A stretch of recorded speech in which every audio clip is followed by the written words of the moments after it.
welcome to the first episode of the Imperative Podcast, the new name of the 21st Century Imperative Podcast. The podcast where we talk with guests who are finding innovative and effective ways of meeting the challenges of a rapidly changing climate with creativity, resolve, and hope. I'm Craig Applegath, an architect and urban designer at Dialogue.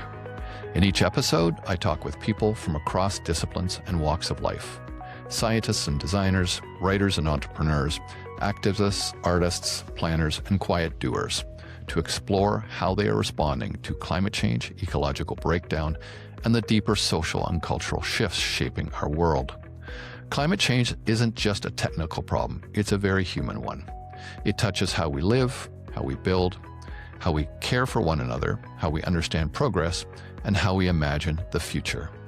In conversations with our guests, we explore big questions like, how do we live on this planet without destroying the systems that sustain us? How do we repair the damage already done to ecosystems, communities, and trust? And how do we adapt creatively and courageously to the changes already underway? But we also ask more specific questions like, what actually works? What gives people hope? And what can each of us do where we are to be part of making a better future? The Imperative Podcast isn't about having all the answers. It's about learning from people who are asking the right questions, experimenting boldly, and showing us that meaningful change is possible. In the first episode of our new season, and under our new banner, our guest today is Lynda Ulrich, founder of the Goodness Exchange website and the host of the Conspiracy of Goodness podcast. In a world saturated with bad news, outrage, and constant crisis, it can be hard to believe that meaningful progress is still happening, let alone happening quietly all around us. Today's conversation is about noticing that progress and choosing to amplify it. For decades, Lynda worked as a dentist, listening day after day to how fear, anxiety, and negative narratives were shaping people's view of the future. Eventually, she decided that simply naming the problem wasn't enough. She wanted to do something about it. So she began building platforms dedicated to surfacing what rarely makes the headlines: people solving hard problems with creativity, humility, and persistence. In our conversation, we talk about why the most effective climate and social solutions don't come from boardrooms, but from lived experience. We explore stories of innovators who don't ask, why can't we, but instead ask, how might we? From rainforest protection using old cell phones, to community-led land conservation, to surprising partnerships with animals and ecosystems, Lynda shares what she's learned from hundreds of conversations with people quietly making the world a better place. We also talk about the role of storytelling in a time of crisis, why doom and gloom narratives paralyze us, and how attention itself has become a form of power, and why your click is a vote. This episode isn't just about how to respond to climate change. It's about staying on our feet long enough to respond to it with clarity, courage, and a belief that the future is still, in many ways, open. This is a conversation about possibility, responsibility, and what Lynda calls getting up off our knees. I hope you enjoy my conversation today with Lynda Ulrich.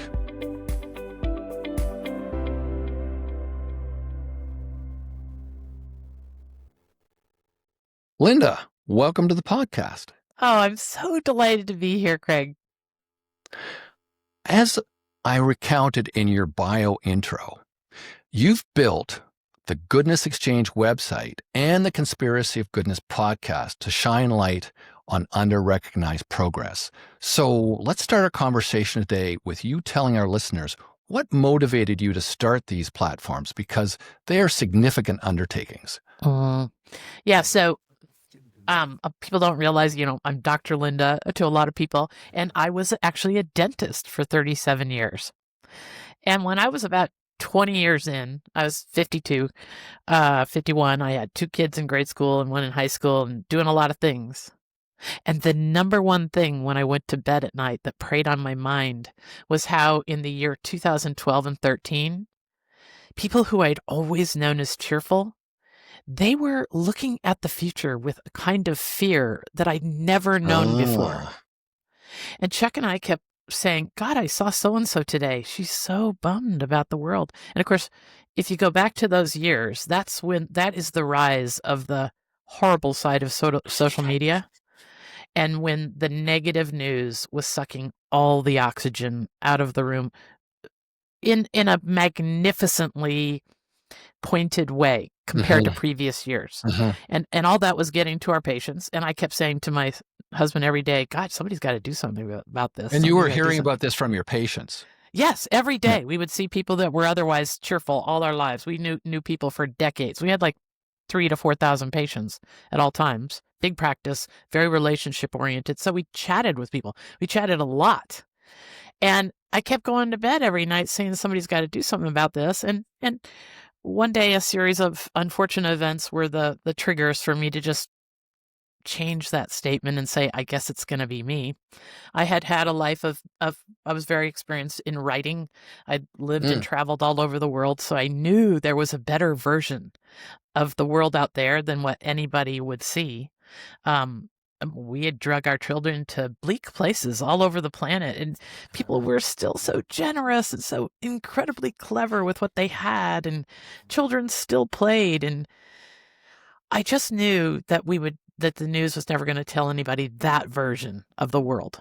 And so I started a website. I found a young local guy who could build me something, and every day I wrote an article on something that proved it was still an amazing world. I don't know how I did it. I would write a really careful, fact-checked article about why it was still an amazing world. That's very productive. Well, how did the podcast evolve from that? So we went for a couple years like that, and then I was very fortunate. I have a daughter that graduated from Harvard, and she had gone on all these journeys all over the world, so she knew the problem of the negative noise and stuff. And she sat me down when she graduated. She could have worked anywhere. We have Irish passports, and she could have worked anywhere. And she sat me down and she said, Mom, I want to do this with you for a while. Wow. Let's just do it, as long as you build a real website. And she met the $20,000. Oh, you mean not like the website she was looking at? Yes, exactly. So that changed everything, having her and all these Harvard sensibilities and the critique and the credibility that we had to suddenly have to meet her standards was so huge.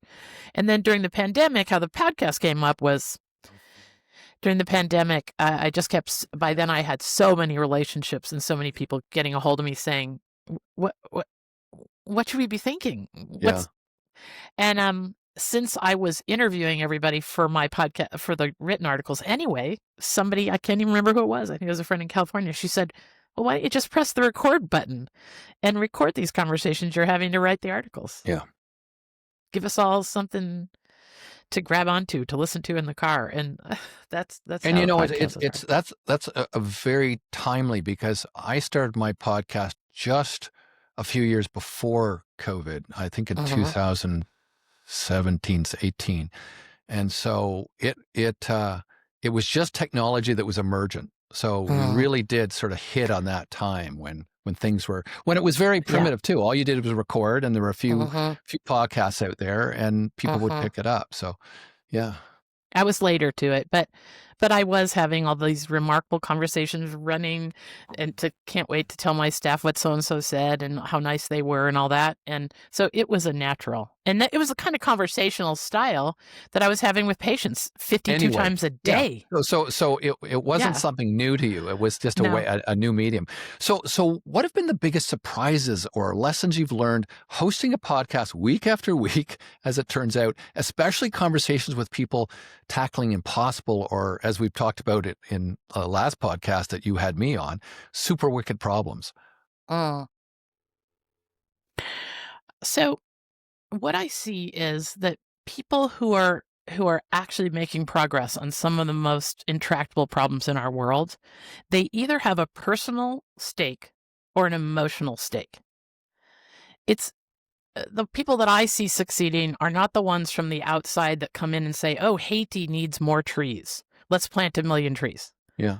Well, okay, we need the guy there who I interviewed who said, that's absolutely the wrong thing to do. Why don't you ask why they're deforesting Haiti? It's because women don't have any fuel, so they cut down every tree. They've got to cut it down for fuel.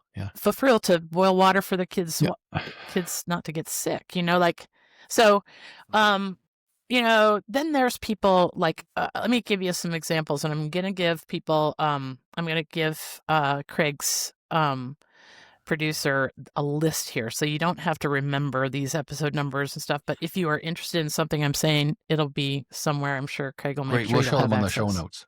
Yeah. Okay. So here's a great example. There's a guy named Enoch Glidden that everybody should know. He's a guy from Maine who was born with spina bifida, which means he has never had any feeling from the waist down. And this guy has climbed El Capitan. Wow. Yeah. That's significant. And no one knows about him. And he is arguably the nicest human on the planet. He has a personal philosophy about, he doesn't say I can't to anything. He says, how can I? And it's just a total mind shift. And that, I remember when I was interviewing him, when he said that to me, it was like, that was the thread that runs through all these guests doing things that everybody said was impossible. They never say we can't or I can't. They always say, how do I do this? How can we? So that is episode 197. If people want to listen to Enoch, he has a great story and a great way that he is in the world teaching people. And then there's another one, a great example of that same ethos. There's a guy named Dr. Ian Kerr, who's in charge, arguably, of one of the most important whale conservation programs in the world. He was with the guy who discovered that whales sing when he was a young man. Oh, really? Yes. Yeah. He was a young man on those boats when they discovered the whale song. Anyway, now he's the guy. And I interviewed him, and he has this great story. He has something he calls the snot bot. The snot bot? Globally famous for an entirely new way to study whales. So you know how when you and I were kids, you would see documentaries, and they'd be practically running up on the back of the whale. Yes. To take a skin sample or do something, right? Yeah. And of course, these whales were terrified, and you were getting cortisol levels that were off the charts for these whales. You really couldn't tell much by doing that. Well, Ian figured out how to combine. He was fascinated by drones, just on a sidelight in his life, totally. He figured out how to take drones 400 yards away from whales and then have them drop down and go pop on the whale's back and get that skin sample. But the whale doesn't even know it. There's no ship chasing them. It's like a seagull landing on them or something. Yes. Yeah. Now, how he came about this, and this is the reason why I chose this story to tell you. He came upon it because the first time he went to sail that thing out, the whale came up and blew, and his whole drone was covered with snot, whale snot. And so it ruined whatever he was planning to do with the snot bot, right? And therefore the name. But he flew it back and was all covered with snot, and they were all like, because they couldn't do what they thought they wanted to do with it. No. Then he figured out, wait, do you know the DNA? Right. The in that chemicals mucus. That was in that mucus. Yeah. So now they purposely fly waiting for them to blow. Yes. Yeah. Yes. Oh, this is how it goes with these innovators. Yeah. They have what most of us would consider like or I guess that was a bad idea or some setback, but they go, no. Oh, what does this make possible? Yeah. Interesting. Uh-huh. In your podcast, you often ask your guests to share the shift in mindset that helped them extract progress from chaos. I love that phrase, progress from chaos. Can you share one or two stories where you felt that shift was especially powerful and why it stuck with you? Okay. A good example of this is a guy named Topher White. Topher White was an ordinary person, engineer, who went off on a vacation to see an orangutan sanctuary. And while he was there, just like any other tourist, all of a sudden, all hell breaks loose. Everybody, all the people who run the station, the orangutan station, start running in a direction in the woods. So like any 22-year-old engineer, he started running right after him with his phone on. And when they stop. They're at a tree as big as this room that's being cut down by illegal loggers. Remember, this is in a wildlife sanctuary. There's supposed to be no logging.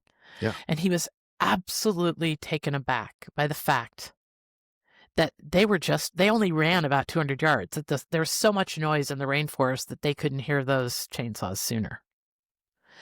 And so he came back to the United States and he said, this is the problem. We got to crack this code. And he came up with something called the Rainforest Connection, where he has figured out how to save every single square inch of remaining rainforest in the world now using old cell phones. Turns out you can put them about 3 kilometers apart around the perimeter of every bit of remaining rainforest. And sadly, every bit of remaining rainforest does have a perimeter. Yeah. And you can tune those cell phones to pick up only the frequency of a chainsaw. And you can triangulate because you go and number them, right? And then you can alert. You can have the locals whose rainforest is being cut down. You can have them swoop in and save the day. Yeah, and also they're the ones that can service, put new batteries in or whatever. Yeah, all of it. Yeah. And then I got to add one more angle because this is what all these innovators do. The Cornell, somehow he's connected with Cornell, and Cornell Department of Ornithology was curious about what the bird song was that they were also picking up when he was listening to the forest. So he gave it to them, and you know what they found out? There's a certain kind of bird that goes wild when the loggers are going into the forest. So they can, they know it's going to come before they start sawing. Right. Oh, that's interesting. So this is not going to come out of a boardroom. Yeah. The best solutions are going to come out of, the lived experience of somebody who's going to be naturally curious. And also with a bit of an entrepreneurial spirit to sort of make something happen too. That's absolutely true. Yeah. Absolutely true. Yeah.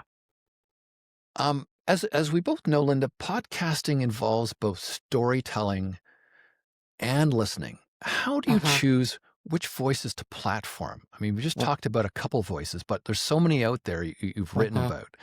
And what editorial principles guide you in amplifying goodness without sugarcoating hard realities?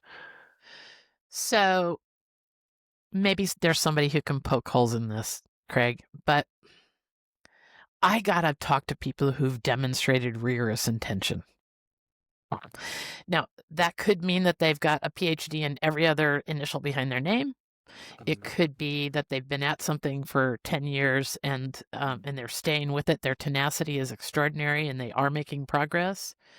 There's all kinds of lived experiences that I honor, but just to have somebody who's pontificating with no demonstrable, actual experience to say, look at this, look at this, look at this result. So I'm really big into credibility. And it doesn't mean you have to be old, but it does mean you have to have done something that you've demonstrated incredible rigor for me. And the other thing is, I just don't like to get a microphone to the chaos builders. So, so most of the people I love that phrase, chaos builders. It's sort of like another one, chaos monkeys. Yes, the people that are just ratcheting up the drama in the world. Yes. I'm not for it. There's other people that can do that, that can interview those folks. Yeah. But for me, one thing I've found, the Topher Whites of the world and all the others that I've interviewed, when people hear their concepts, their ideas, their insights, they have almost no enemies. They don't need an enemy to make their idea look extraordinary. It almost seems like common sense once you hear. So I make sure that I'm giving a microphone to the quiet people, the thoughtful people. And those are kind of my, we don't do doom and gloom. I just interviewed twice the guy who's stopped 52 school shootings in the United States this year. Wow. How? And that's a hard subject. And you think it sounds like more negative noise. And I say no, because Rich's message is that there are 5 things we can all do that we can be a part of the solution so this stops happening. And it's not about gun control. There are 5 observational things related to social media that we can all do, and he knows this is how it works. All school shooters give a tell. They give lots of tells. And he goes through the episode. We are celebrating the fact that he's brave enough and courageous enough and knowledgeable enough to teach 3,000 people a year his insights. But so I don't just do the easy yay rah rah stories. I do talk to people who are doing incredibly hard things that are hard to hear sometimes. Yeah. But we celebrate their knowledge and their courage. That's powerful. What I'm just wondering, I as I'm sitting here listening to you, there's probably people out there thinking, I'd really like to start a podcast because in my area of expertise or interest, I'd like to talk to people about it. What do you wish you had known before you started your own podcast? What would you say to those people that are trying to do a podcast to make social good, or dealing with climate change more possible? So I think that you have to make sure that the interview is about the insights of the other. Sure, I'll tell a personal story just to illustrate something and so forth, but I really think that people are hungry for social proof that the universe is still friendly, Craig. That the future is friendly. Yeah. If you don't want to get any mystical at all, and I'm not religious and I'm not kind of spooky-ooky, so I use the word universe there for lack of an attachment to anything else. But let's just say, I think that there are people who are hungry to know that the future is friendly. It's not terrible. Yeah, well, the doom and gloom that's there can be matched by our ingenuity and our imagination. There's something we can do. Right. I recently interviewed an amazing man. Oh my gosh. DeWitt Jones is a Nat Geo photographer who was in his prime. I heard that interview. Yeah.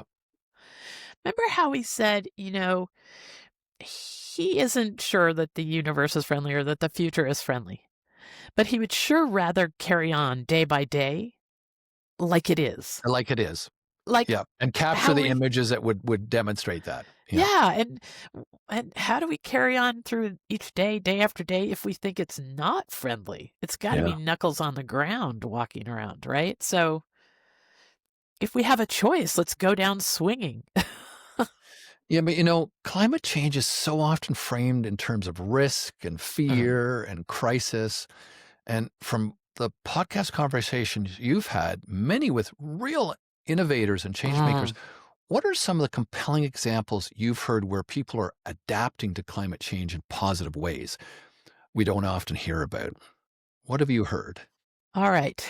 So the guy that comes to mind first of all, your wife's podcast interview with me, Jane Thompson, I just have to say, that's episode 223. If anything related to this question, she just fills you full of hope because for 25 years, she's seen the architects of our future. She is our future, part of selecting them in her scholarship. Yes. Yes. She has the coolest job in the whole world. Yes. And she point blank is living a life of proof that the future is a lot more full of possibilities than we ever imagined. But I wanted to give you some concrete examples. Okay. So there is a guy, Roger, what's Roger's last name? Oh, Roger Savory. Roger Savory is a guy that is an Australian guy who's done a lot of work all over in the world of desertification. That's one of our greatest environmental problems related to climate change. Yep. And Roger has the most extraordinary evidence and science and background to prove that there are ways we can manage land to turn it back to abundance. But the problem is the way we normally manage land, I'll just put it simply, is that the UV radiation, if light can get to soil, it kills everything in the first 2 millimeters. Yeah. And then no life can exist below that. Yeah. Yeah. And the minute we do anything, put livestock on an acre of land and let them poop all over it till it's completely covered. Right. But he has this great way of explaining how we can get out of desertification. Yeah. That is mind-blowing. And it makes you think, oh, wow, that wasn't rocket science. Yeah. We're talking about poop here. Yeah. And And his story makes me think that there are so many undiscovered, obvious solutions to where we're at. What about narratives? In your view, how can narratives of what's possible help accelerate climate change mitigation and adaptation? And can you point to a Conspiracy of Goodness podcast or episode or guests that effectively illustrate this? So I've got two for you. One, okay, so some of your guests might have heard of a guy named Paul Hawken. Oh, Paul yes. Hawken. I thought so. Everyone. No, it's Paul. Yes. So, for people who don't Project know Paul, Drawdown. Project Drawdown is the Yep. largest climate mitigation plan ever created. So that's Paul. Yeah. And Paul and I don't know, I think we just clicked somehow. And when I first met him and first interviewed him, it's a really older episode on my podcast, so it's not as polished as lately. It's episode number 79. But you know it was what good. he did? It was a good episode. Yes. He's changed this whole narrative. If we talk about narrative, we get to decide where we come at anything. The world is not, I think one of the biggest problems in our world is binariness. Like we always think it's this or this, right? Yeah. Well, he comes at it like, okay, maybe we can't slow this down, but we can maybe we can't end this, but we can sure slow it down, and we can learn to live regenerative lives. Yeah. I had never heard the word regeneration until I met him, and he has a whole book on that. And this is the way we will go forward. I'm absolutely sure humans will somehow, our backs will be to the wall, and then suddenly everybody, ordinary people, will know who Paul Hawken is, because he's spot on. He's got a great example of the way we take climate change, and surely we do everything we can to mitigate, but we also adapt, which I know is, on your interview with me, is one of the biggest things we talk about is, hey, look around you. There's buildings that lasted 2,000 years. We can do this. We're 2,000 years smarter than those people were. Human beings are very inventive and very innovative just by nature. Exactly. And then another one I'd tell people about is an episode. Have you ever heard of the book Braiding Sweetgrass? Oh, yes. Okay. Yes, it's brilliant. People are calling this book the next Braiding Sweetgrass. Ah.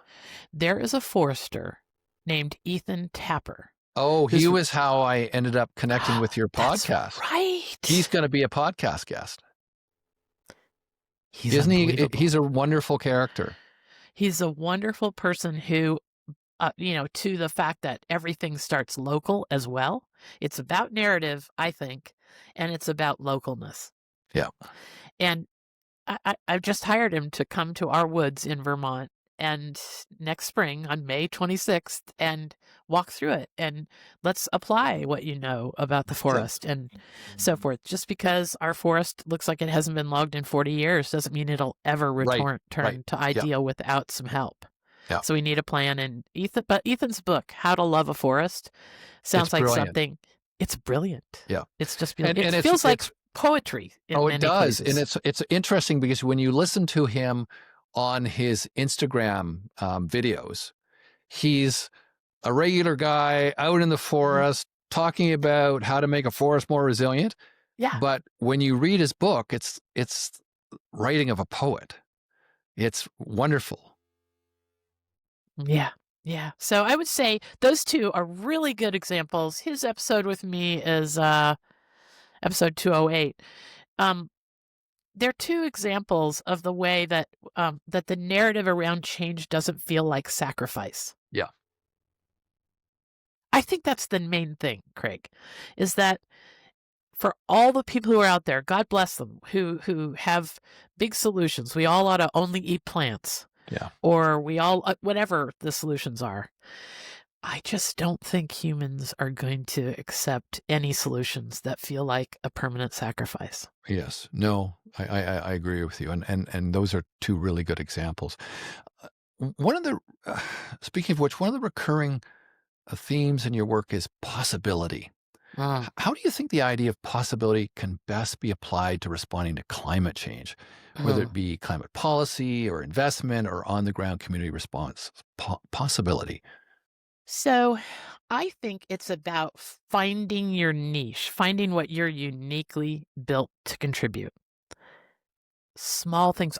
I bet you half the people I interview, when I get to the end there of the podcast, when I ask them what they really wish people knew, Yeah. like what's the big message that you really wish people knew, at least half of them say that small things matter. Yeah. They'll say something related to that. So my example about that is episode number 198. It's this woman in Chicago who's responsible for saving, wait for it, 40,000 acres of forest in Chicago. 40,000 acres in the Chicago area. How did she do that? Well, she had this weird background in real estate, Yes. in journalism, Yeah. and something else. I can't remember.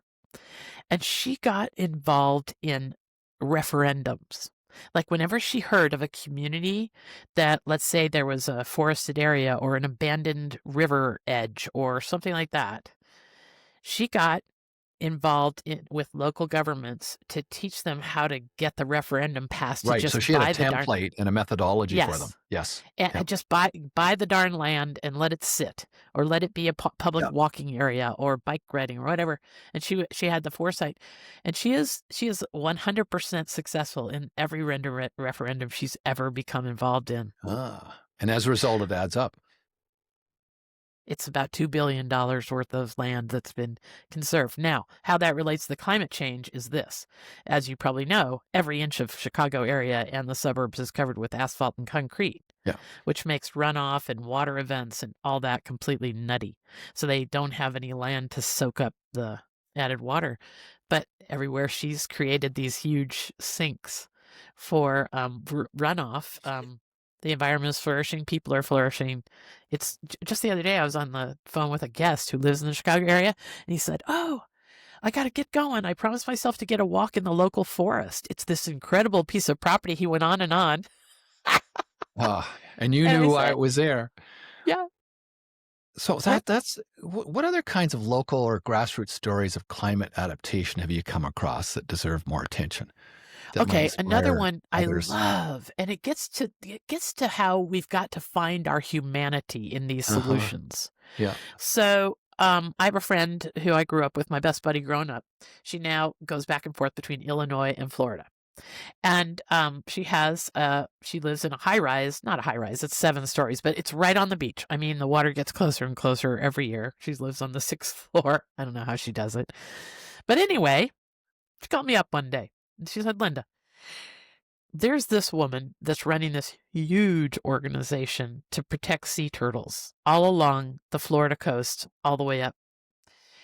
And they're doing a sea turtle trip to Costa Rica, where the biggest, what's it called? It's when all the female sea turtles come offshore. Arvada, I think it's called. Anyway, where they all come ashore and they lay their eggs in like one night. Yep.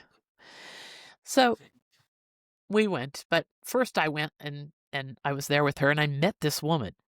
So here's how local happens and how it matters and how change happens.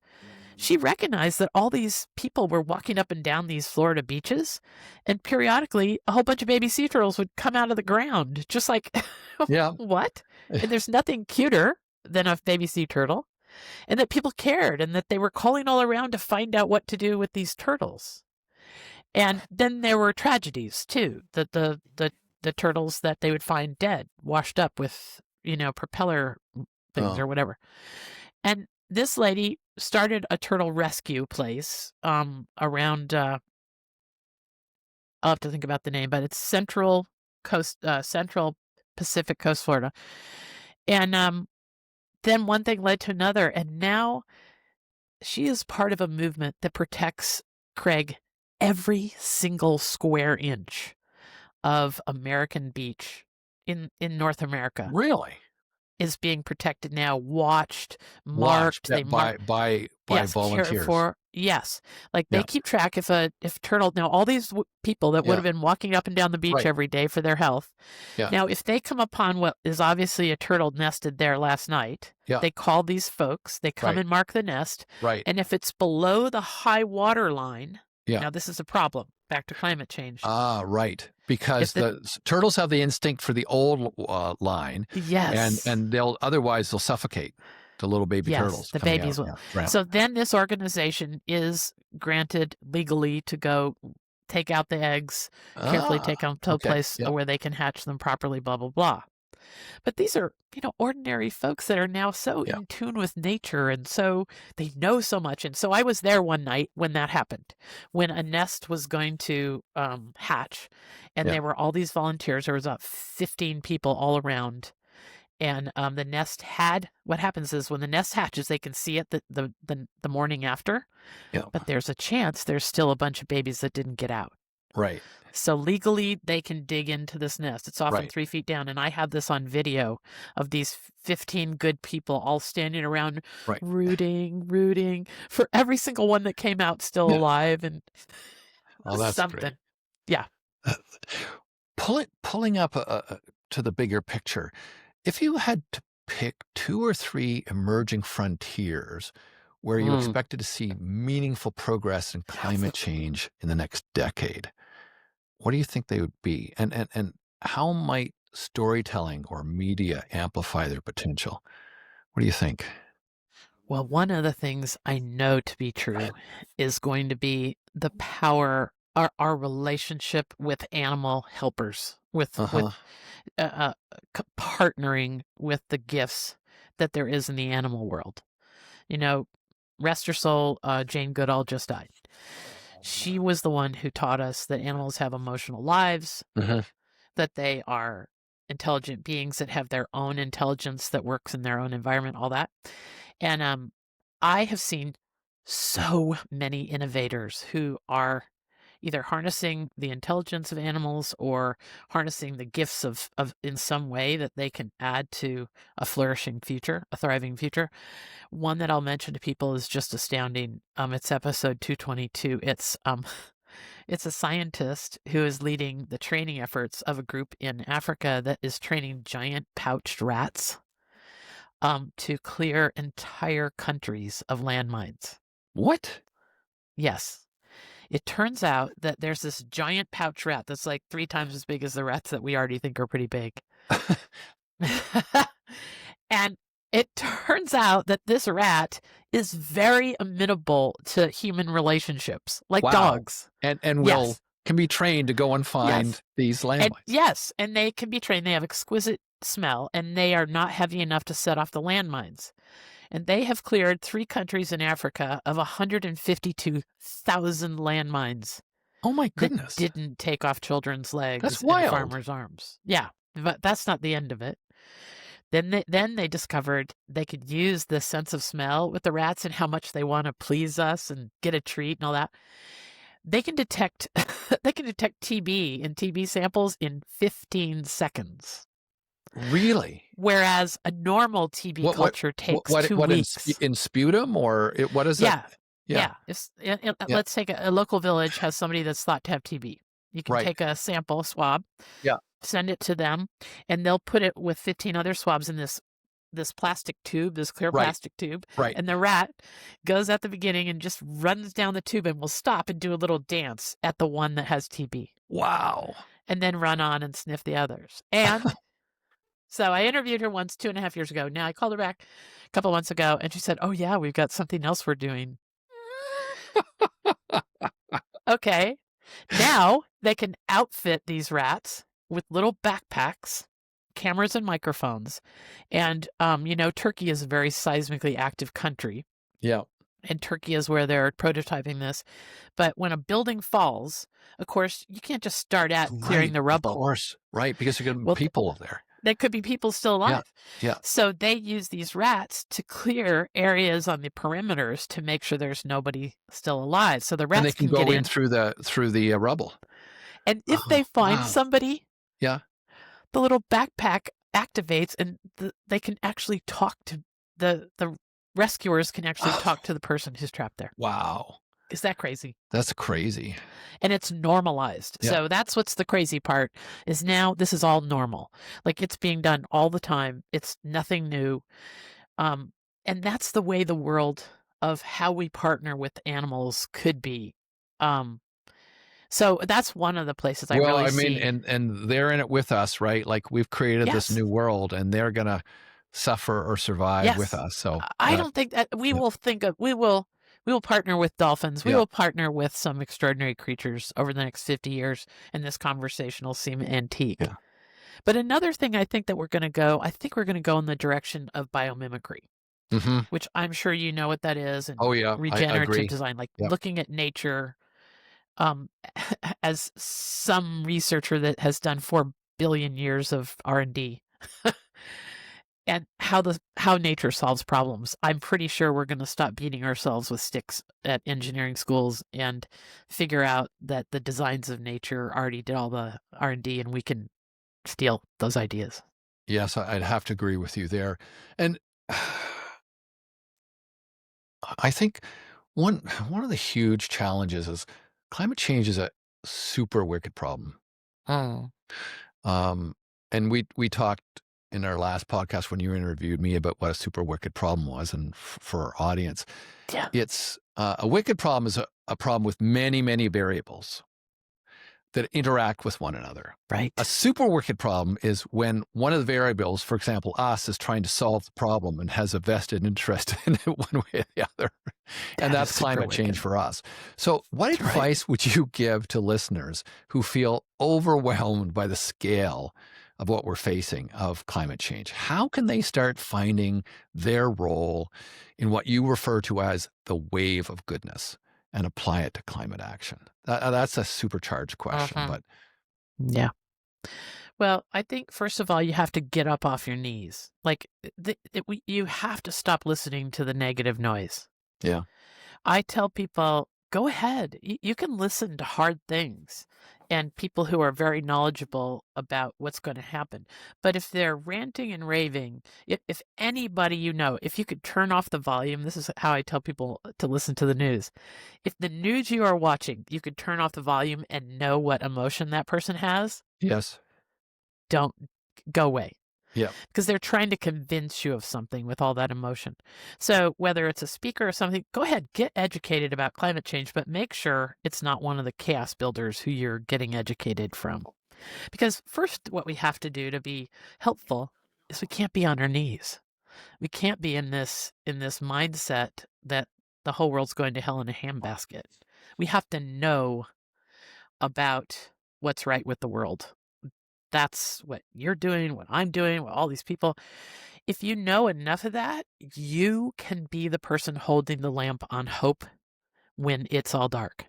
But you have to have tuned out all these chaos builders and get up off your knees, and then you can start running with something. And it can be small, or it can be helping one of these other people, because that's what I see the gap is, Craig. I see that people have the most extraordinary ideas and they don't have the support. They don't have the public outcries that people listen to them. Politicians have a reason not to listen to them. And so many people with solutions just don't have a big enough megaphone, but we can give them that. You don't have to go out and save the rainforest. But well, if you're one of the people giving them the megaphone, by the way. That's right. That's done. right. And so, I don't say, almost never. I can't even remember if I ever said, share this episode, or or subscribe to I just don't do all that stuff that other podcasts do. But I never miss an opportunity like this, Craig. I never miss an opportunity to share with a like-minded person, to get people fired up. So my main piece of advice is, tune out the negative noise. Go ahead. You can hear hard things. You can listen to the experts, but make sure they're not shouting and waving their hands. And somebody who's sensible and really knows their stuff is calm enough to explain hard things without the emotion, and then get back on your feet and find what you are uniquely built to contribute. whether it's just cash for some organization that's doing what's right with the world, or whether it's writing letters, or whether it's actually showing up locally for an event, heading up the bike path people that are going to, make sure that we keep our environment worth riding through. There's something that every person is uniquely built to contribute. That's a nice way to finish our interview. And at the end of each interview, Lynda, I like to ask my guests, what book or books would they recommend to listeners? What would you recommend? Well, I thought you might ask. So I got a couple here. And we'll put these in the show notes. Yeah. Here's one that I just love. The Obstacle is the Way. Ah, I've not read that. This is a guy, Ryan Holiday, who is particularly into the world of Stoic wisdom. The Stoics, they were 2,000 years ago. Almost everything they have as wisdom holds up almost exactly the same for 2,000 years. Has nothing to do with religion whatsoever. It's just a way of being. And to write on that one, I keep this where I have my coffee every morning. Daily Stoic. The Daily Stoic. And you can see how dog-eared there's a lesson each day? Every day. Yeah. And it's just by, Epictetus or Musonius and it's just Marcus a Aurelius. thought. Yes. Yeah. It's just like a little written part from them. Oh, that's lovely. And then his thoughts about it. Yeah. And then the last 4 years of my being a dentist, I read this every single day, and I would find ways to apply it in the office. Oh, that's lovely. So I want to give you one more that's just so good. Do you know this guy? The Art of Possibility? Yes. That's a guy. Yeah. This book probably, and this man, Benjamin Zander, is probably responsible for me starting the Goodness Exchange. He has some talks that you can find him talking very funny but cool, clever talks. And I'll give you one more. This is the answer to all our problems. A more beautiful question. A more beautiful question. Craig, if people are down, if they're depressed, if they're dragging their knuckles from climate change, ask a better question. Ask yourself a better question. Yeah. And that book is all about how we come up with better questions that serve us and serve the world. That's a really good book to finish with. And finally, one more question. What would you like to ask of listeners? What's your call to action for them? When I get asked this, I have one answer. There's so many thousands of things I would like to leave people with, but here, I think that the internet could be the most important tool humans have ever come up with. And I believe AI could get there as well.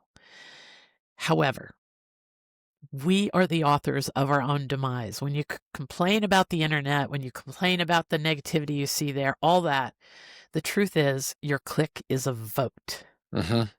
That's what I want everybody to remember. When you're sitting at lunch scrolling through your phone and clicking on something for an instant and then going on, clicking on, you're voting. You're saying, yes, bring me more of this bring Dr. Lynda more of this, bring the whole world more of this. Yeah. Because that's all that matters on the internet. It's not about what will make the world a better place. It's about who can get our attention and keep it for the longest. So I tell everybody, if there's one message I want to leave people with, if you want a better world, then don't click on 80% of what you used to click on. I mean, I don't see the world in my feeds that other people say is on the internet because I live by that. You're clicking on positive things. Yes, and I will not fall prey to anything scary, anybody fear-mongering or shouting or all that. And I tell you, if people just did that one thing, they would be up off their knees. They would be thinking that they could do anything and that they can be part of a better world. Yeah. The challenge, of course, is it's just designed to suck people in. So you have to exercise some will, but that's the point. Yeah. Can I give people one more link? Absolutely. Okay, so I recognize that it's so hard to do this self-discipline thing. Yeah. So I came up with this thing called the 4 shifts. 4 shifts? And the 4 shifts, like you can look it up, the letter 4 hyphen shifts. It's on the Goodness Exchange. There's an article about it on the Goodness Exchange called The 4 Shifts. And If we'll you put it put in the 4 show shifts, goodness, yeah. But here they are in a nutshell. Before clicking on anything, pause. Just pause, just a millisecond, and shift up to that part of your brain that can say, do we need more of this? Yeah. That's it. If it's ugliness in social media, if it's, I don't know, just whatever, just pause. Because what part of your brain that you're using on the internet, and that's how they've got us, is called the amygdala, and that's our fight or flight. The primitive reptile brain. That's what's scanning the internet when you're going like this at lunch eating your sandwich. Yep. So once you pause, you can shift up to the part of the brain that can say, and then ignore more. The second shift is ignore more. Never click out of anger, boredom, or fear. If you don't click out of those 3 things, you're going to see a different world appear. And the third thing is seek signs of goodness and progress. Yes. Because your algorithms will see what you're seeking. Just like if you're looking for a new washer dryer, that's all you see for weeks. That's right.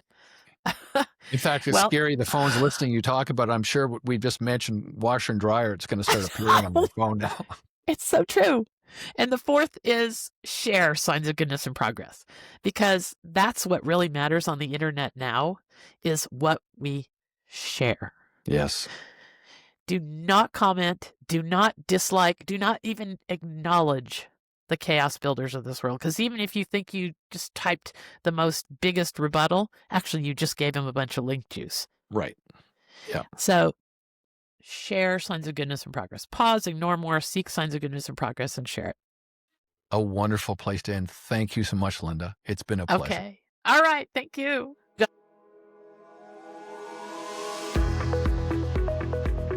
In the weeks ahead, I'll be speaking with a wide range of guests. Thinkers, practitioners, builders, and storytellers, all wrestling in their own way with the challenges of climate change and what it means to act with intention in uncertain times.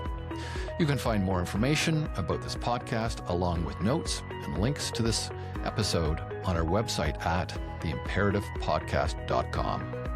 And if you found this conversation insightful, the simplest way to support the show is to rate or review it on Apple Podcasts. And please also share it with someone who you think might enjoy it. This podcast couldn't happen without the efforts of our executive producer, Angus Affleck. So thanks, Angus, for all your efforts in getting this podcast organized, recorded, and edited. Another big thank you to Derek Welsman, our sound editor, for his wonderful sound editing. And thanks to you, our listeners, for being part of this new chapter. If you have any suggestions for future guests or have comments about this podcast, you can reach us by email at comments@theimperativepodcast.com. Thanks for listening. We'll see you next time.